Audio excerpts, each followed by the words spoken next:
Hi, MiniDotRar here. I'll be the voice presenter for this video. In this video, I'll show you all how to make this cheap mangrove tree farm. It can get you up to 10 chests of items an hour, more on the rates later, timestamps are in the description. I also want to add that some information said in this video may not be completely true. The update hasn't been out for long, so everything is fairly new, and the vast majority of this farm has been designed in the snapshots, so I'm sorry if I missed something obvious. Compared to other tree types, mangroves are really tricky to farm effectively. They have a lot of strange quirks that I'll be going over in this video. Is it the hardest tree to farm though? In my opinion, no, definitely not. Effectively farming trees like dark oak or the 2x2 jungle trees still feel like a bigger challenge to me. However, there's an obvious reason people would consider mangrove trees to be difficult to farm. The reason being that conventional tree farming methods don't really work with mangrove. You can't push them with pistons directly, or you can, but it's awfully ineffective. Simply dropping TNT on them definitely isn't simple, and flying machines are especially bad for this tree type. Let's go over how mangrove tree farms work and figure out why that is.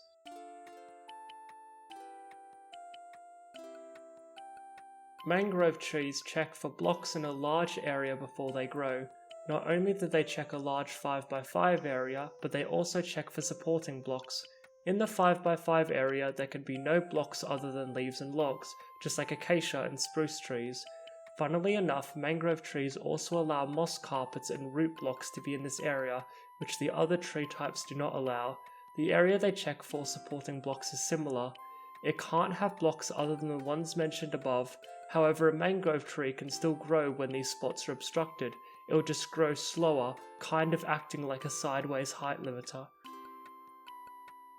Mangrove trees, like acacia and azalea, grow branches in a plus shape.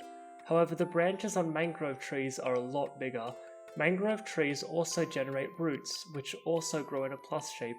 These roots elevate the main log, making a simple detection system a bit tricky, so most mangrove tree farms will probably run on a clock. Mangrove trees have a small chance of generating with a beehive.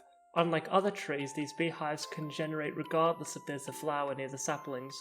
Luckily though, beehives always face south, therefore they won't generate on the north side, meaning we can avoid beehives completely by simply turning our farm a certain way and blocking the spots where beehives can grow with blocks. So unless you're going for a flying machine based farm, beehives shouldn't be a problem. Another thing mangrove trees do differently is their sapling type.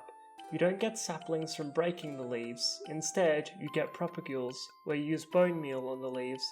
Propagules being the sapling of mangrove trees. This is great, because you can easily obtain plenty of propagules without having to break the leaves with a lot of complicated wiring.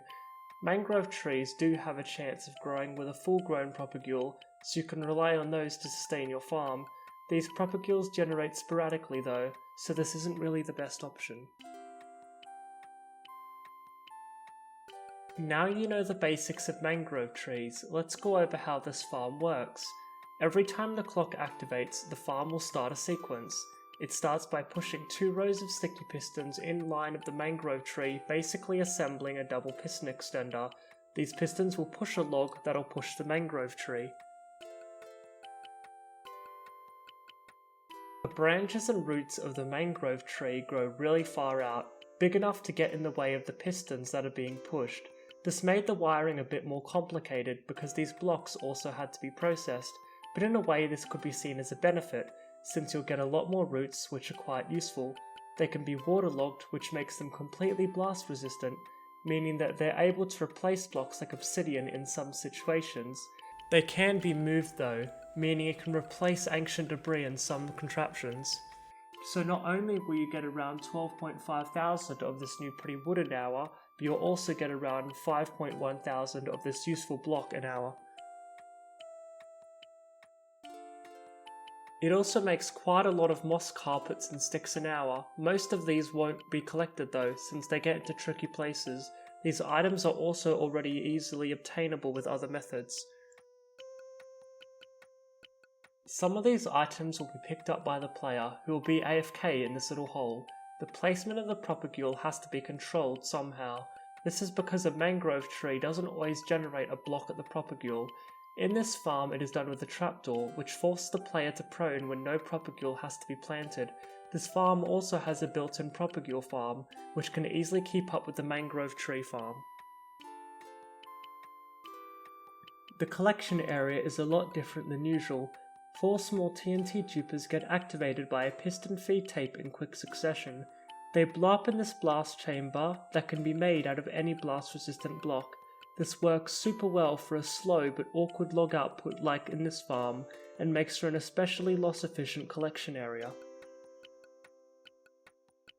Anyways, enough about the farm, let's go over how to use it. The farm is not exactly directional, however beehives could theoretically grow at the pistons here. It never happened to me even when I tested the farm for over 100 hours. Still, if you want to avoid this, build your farm in the same orientation as shown in the tutorial. The other sides where a beehive can grow will be blocked after you've planted a few trees. A beehive might generate before those blocking blocks have generated though. If this happens, you can simply break the beehive. You can also pre-place several strips of logs, but this is pretty redundant and therefore not recommended. The situation shown here can also happen.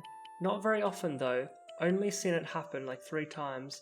This never becomes an issue and won't break your farm, so there's no reason to worry about it.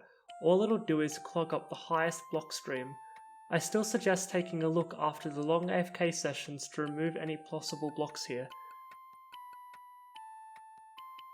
To use the farm, fill these chests with bone meal as shown, then turn on all the levers like shown in the video. You could connect all these activation points to one lever. That can get a bit expensive though, hence why I'm not showing it in the video.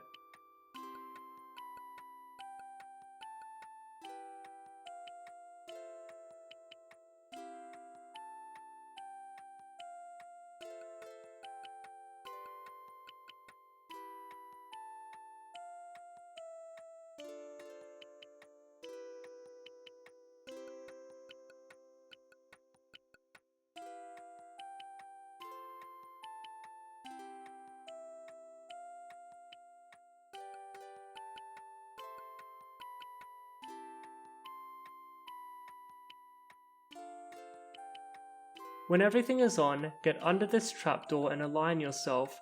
Make it so the player puts down a propagule every time the trapdoor opens. Also make sure your player picks up the propagules generated from the farm. You can press F3 plus T while pressing your use button to plant propagules indefinitely. Anyway, let's get to the tutorial. This concludes the voiced part of this video. See y'all next time.